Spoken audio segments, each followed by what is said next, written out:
Hello and hi everyone, നമസ്കാരം and welcome to reaction by Chullikkal. എല്ലാവരും സുഖമായിരിക്കുന്നുവെന്ന് വിശ്വസിക്കുന്നു.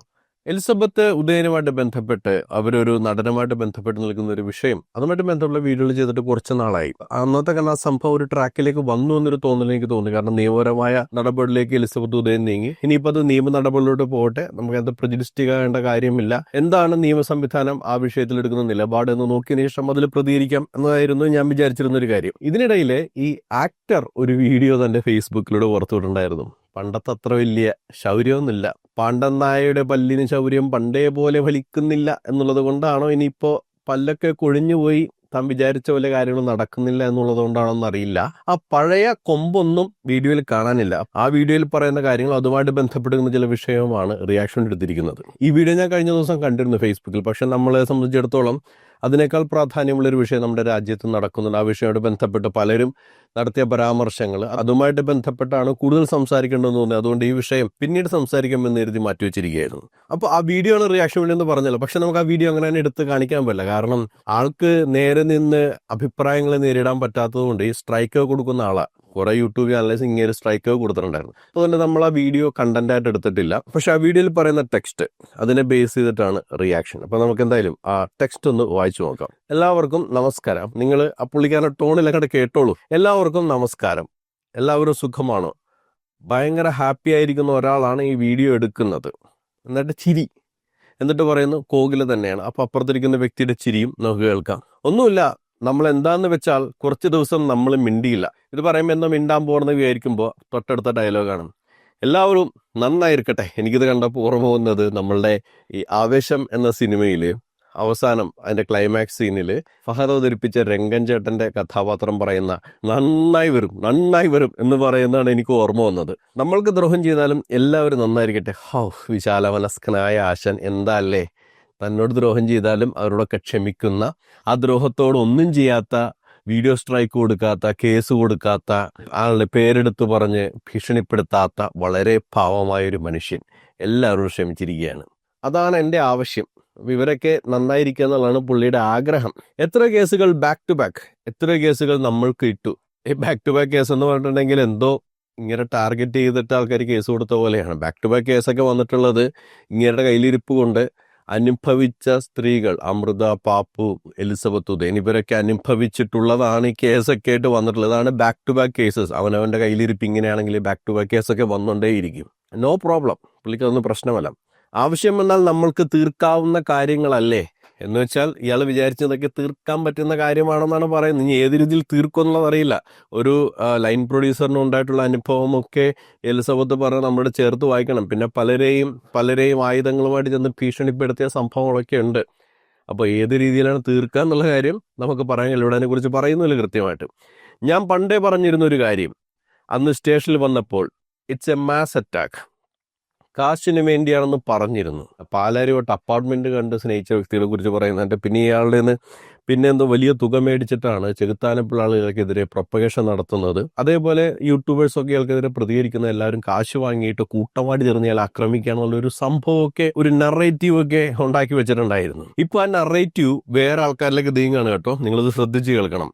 ഞാനൊരു 3-ാം തീയതി 4-ാം തീയതി ഒരു കാര്യം ഞാൻ കണ്ടപ്പോൾ തകർന്നുപോയി. ഒരിക്കലും വിചാരിച്ചില്ല. ഇപ്പോൾ പേരെടുത്ത് പറയാൻ പറ്റില്ല. അവരും കൂടെ കാശിന് വേണ്ടി.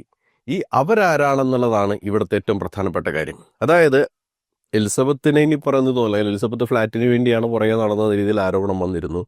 വിമർശനം ഉന്നയിച്ചാൽ പ്രത്യേകിച്ച് എഴുത്താനെതിരെ എന്തോ പൈസ വാങ്ങിയിട്ട് 50 ലക്ഷം രൂപ എന്തോ വാങ്ങിയിട്ടാണ് ഇതിനുവേണ്ടി ഇറങ്ങി തിരിച്ചതെന്ന് പറഞ്ഞിരുന്നു. മറ്റ് യൂട്യൂബേഴ്സിനെതിരെ അങ്ങനെ പൈസ വാങ്ങിയെന്നൊന്നുമല്ല പറഞ്ഞത്. അവർക്കെതിരെ കേസ് കൊടുക്കും, ഡിഫേമേഷൻ കേസ് കൊടുക്കും. മാത്രമല്ല അവരുടെ വീഡിയോ ഒക്കെ കോപ്പിറൈറ്റ് സ്ട്രൈക്ക് ചെയ്തൊക്കെ ഇല്ലാതാക്കാനുള്ള ശ്രമം നടന്നിട്ടുണ്ടായിരുന്നു. പക്ഷെ ഇപ്പോൾ പറയുന്നു അവരും കൂടെ കാശിനു വേണ്ടി. എൻ്റെ വാക്കുകൾ ശ്രദ്ധിക്കാമായിരുന്നു. വാക്കുകൾ വളരെ വ്യക്തമായിട്ട് ശരിയായിരുന്നു. പക്ഷെ ആരെയും അന്ത റിപ്പോർട്ട് എടുത്തു കാണിച്ച് കുറ്റപ്പെടുത്താൻ ഞാനില്ല. അപ്പം എന്തോ ഒരു റിപ്പോർട്ട് ഇവിടെ വന്നതായിട്ട് ഇങ്ങനെ പറയുന്നുണ്ട്. അത് ഏത് റിപ്പോർട്ടാണെന്ന് പറയുന്നില്ല. എൻ്റെ ഒരു ഊഹമാണ് കേട്ടോ, ഇത് ശരിയാണോന്നില്ല. ഒന്ന്, ഇയാളൊരു ഡിഫമേഷൻ കേസ് കൊടുത്തിട്ടുണ്ടായിരുന്നല്ലോ. എലിസബത്ത് ഉദയൻ അടക്കമുള്ള മറ്റു പല വ്യക്തികൾക്കെതിരെയും കേസ് കൊടുത്തിട്ടുണ്ടായിരുന്നു. ആ കേസിലെ അന്വേഷണ റിപ്പോർട്ടിനെ കുറിച്ചാണോ പറയുന്നതെന്ന് അറിയില്ല. ഇനി അന്വേഷണ റിപ്പോർട്ട് തയ്യാറാക്കിയവരാണ് അവരും കാശ് വാങ്ങി എന്ന രീതിയിൽ പറയുന്നതല്ല. കാരണം ആ ഒരു ഭാഗത്താണ് ഈ കാര്യം പറയുന്നത്. ഒന്നുകൂടി വായിക്കാം. ഞാനൊരു 3-ാം തീയതി 4-ാം തീയതി ഒരു കാര്യം ഞാൻ കണ്ടപ്പോൾ തകർന്നുപോയി. ഒരിക്കലും വിചാരിച്ചില്ല. ഇപ്പോൾ പേരെടുത്ത് പറയാൻ പറ്റില്ല. അവരും കൂടെ കാശിന് വേണ്ടി. എൻ്റെ വാക്കുകൾ ശ്രദ്ധിക്കാമായിരുന്നു. വാക്കുകൾ വളരെ വ്യക്തമായിട്ട് ശരിയായിരുന്നു. പക്ഷേ ആരെയും അന്ത റിപ്പോർട്ട് എടുത്ത് കാണിച്ച് കുറ്റപ്പെടുത്താൻ ഞാനില്ല. അപ്പോൾ ആ ഏരിയയിലാണ് കാശിന്റെ കാര്യം പറയുന്നത്. ഇയാൾ പറഞ്ഞത് ശ്രദ്ധിച്ചില്ല എന്ന് പറയുന്നത്. ഇയാൾ വളരെ വ്യക്തമായിട്ട് കാര്യങ്ങൾ പറഞ്ഞിട്ടും ഉണ്ടായ ഒരു നടപടി കണ്ട് ഇയാൾ തകർന്നു പോയി എന്ന് പറഞ്ഞു. എനിക്ക് തോന്നുന്നു ആ ഡിഫമേഷൻ കേസിൽ അന്വേഷണ റിപ്പോർട്ടിൽ ഇയാൾ പറഞ്ഞതിലൊന്നും കഴമ്പില്ലെന്ന രീതിയിൽ സംഭവം വന്നിട്ടുണ്ടാവും. ഇനി അത് ചേർത്ത് ഞാൻ വായിക്കുന്നത് എലിസബത്ത് കുറച്ച് ദിവസം മുമ്പിട്ട വീഡിയോയിലാണ്. അപ്പോൾ ആ വീഡിയോയിൽ അവർ കേസിന് വേണ്ടി 3-ാം തീയതി കേരളത്തിൽ വന്നിരുന്നു. കോടതിയിൽ ഈ നടനും നടന്റെ ഭാഗത്തുള്ളവരൊന്നും ഹാജരായില്ല. അതുകൊണ്ട് കേസ് പിടിച്ചിട്ട് 1 മിനിറ്റിൽ പരിപാടി കഴിഞ്ഞ് എലിസബത്തിനെ വിളിച്ചു. പിന്നെ കേസ് മാറ്റിവെച്ചു. മിക്കവാറും എതിർകക്ഷി ആബ്സെന്റ് ഫയൽ ചെയ്തിട്ടുണ്ടാണ്. അതുകൊണ്ടായിരിക്കണം വരാതിരുന്നത്. നീതിയും നിയമമൊക്കെ നേടുമെന്ന് പറഞ്ഞൊരു എന്തിനാണ് ആബ്സെന്റ് ഫയൽ എന്ന് മനസ്സിലാവില്ല. പിന്നെ പറയാൻ പറ്റില്ലല്ലോ, വ്യക്തിപരമായ കാരണങ്ങൾ കൊണ്ട് വരാതിരിക്കാം, അല്ലെങ്കിൽ ഭയന്നിട്ടാണോ, അത് നമുക്കൊന്നും അറിയില്ല. എന്തായാലും ഒരു ആബ്സെന്റ് ഫയൽ ചെയ്തിട്ടുണ്ട്. അതുകൊണ്ടായിരിക്കണം എലിസബത്ത് അന്ന് പോയി അതേപോലെ തിരിച്ചു വന്നു. പിന്നെ 3-ാം തീയതി എലിസബത്ത് പ്രതീക്ഷിച്ചിരുന്ന ഒരു കാര്യമുണ്ടായിരുന്നു. അതായത് എലിസബത്തിന്റെ ഈ യൂട്യൂബ് ചാനൽ, അതേപോലെ ഫേസ്ബുക്ക് അക്കൗണ്ട്, അതിലൂടെയുള്ള സംസാരം നിർത്തണമെന്ന് ആവശ്യപ്പെടുമെന്നോ, അല്ലെങ്കിൽ ആ ഫേസ്ബുക്ക് അക്കൗണ്ടും യൂട്യൂബ് ചാനലും പൂട്ടണം എന്നൊരാവശ്യം വരുമെന്നോ എലിസബത്ത് പ്രതീക്ഷിച്ചിരുന്നു എന്നാണ് പറയുന്നത്.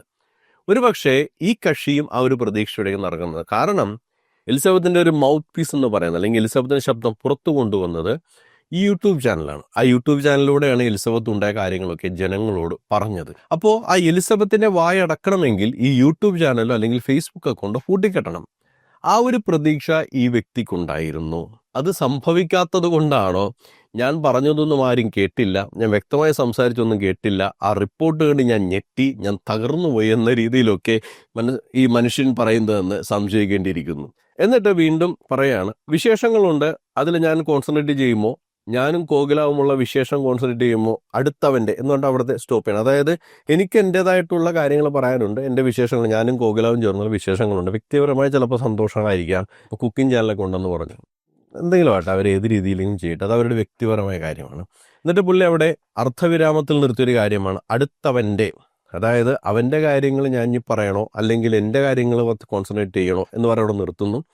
പിന്നീട് അങ്ങോട്ടൊരു ഫിലോസഫിയാണ്, ദ ഫിലോസഫി ഓഫ് ദ അണ്ണൻ. ജീവിതത്തിൽ എപ്പോഴും എന്താണെന്നറിയോ, നമ്മൾ ഉണ്ടാക്കണം, കഷ്ടപ്പെട്ട് വിയർപ്പുണ്ടാകണം, അങ്ങനെ കാശുണ്ടാക്കിയിട്ട് വേണം നാം എല്ലാവരെയും സഹായിക്കണം. ഉപദേശമാണ്. അതായത് നമ്മൾ മറ്റുള്ളവൻ്റെ കാശ് കണ്ടല്ല ജീവിക്കേണ്ടത്, സ്വന്തം കഷ്ടപ്പെട്ട് സ്വയം കഷ്ടപ്പെട്ട് ജീവിക്കണം, എന്നിട്ട് അതുകൊണ്ട് മറ്റുള്ളവരെ സഹായിക്കണം. That is the philosophy of the അണ്ണൻ. അല്ലാതെ അടുത്തവരുടെ സ്വത്ത്, അയ്യോ അത് ரொம்ப പാപം, അടുത്തവരുടെ സ്വത്തൊന്നും കണ്ട് നിങ്ങളാരും, ഒരു പാലാരിവട്ട ഫ്ലാറ്റ് കൊണ്ട് 5 അപ്പം കൊണ്ട് 5000 പേര് കൂട്ടിയതിൽ ഒരു പാലാരിവട്ട ഫ്ലാറ്റ് കൊണ്ട് പലരുടെയും സ്വപ്നം നെയ്ത അണ്ണനാണ്. അപ്പോൾ മറ്റുള്ളവരുടെ കാശ് കൊണ്ട് ரொம்ப പാവം, ரொம்பமான പാവം, അത് നമ്മളത് ചെയ്യാൻ പാടില്ല.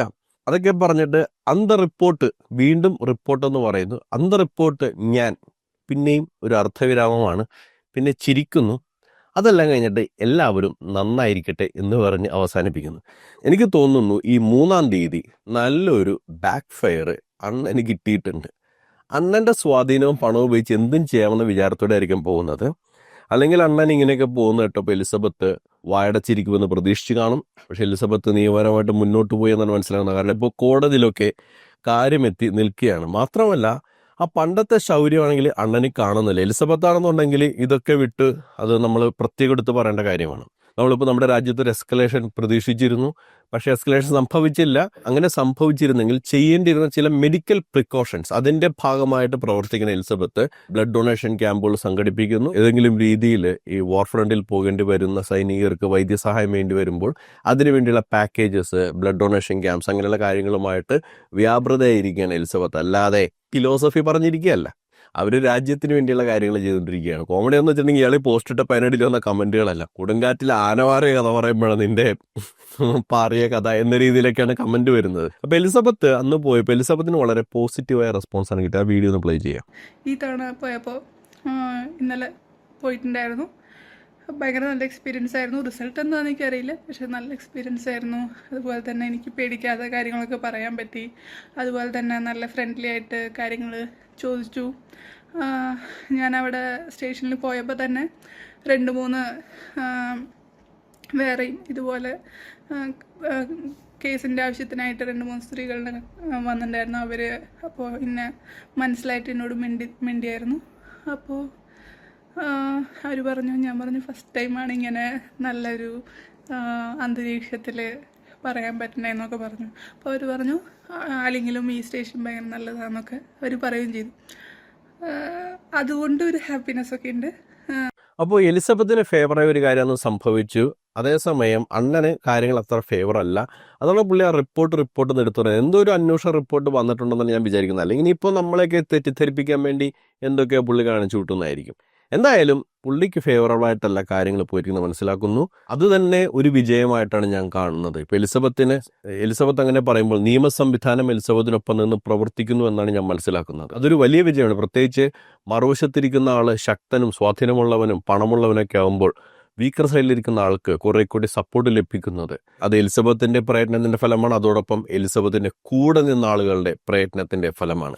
എന്തായാലും അണ്ണന്റെ കൊമ്പൊടിഞ്ഞു തുടങ്ങിയതാണ് തോന്നുന്നത്. അല്ലെങ്കിൽ പണ്ടത്തെ പോലെ സഹതാ വോട്ട് പിടിക്കാനുള്ള പരിപാടിയാണെന്ന് അറിയില്ല. നമുക്ക് എന്തായാലും കാര്യങ്ങൾ കാത്തിരുന്ന് കാണാം. എന്താണ് അണ്ണൻ ഈ പറഞ്ഞു കേട്ടിട്ട് നിങ്ങൾക്ക് തോന്നുന്നത്? അത് കമന്റായിട്ട് രേഖപ്പെടുത്തുക. മറ്റൊരു പ്രതികരണം നമുക്ക് വീണ്ടും കണ്ടുമുട്ടാം. അതുവരേക്കും ബൈ ബൈ, ടേക്ക് കെയർ.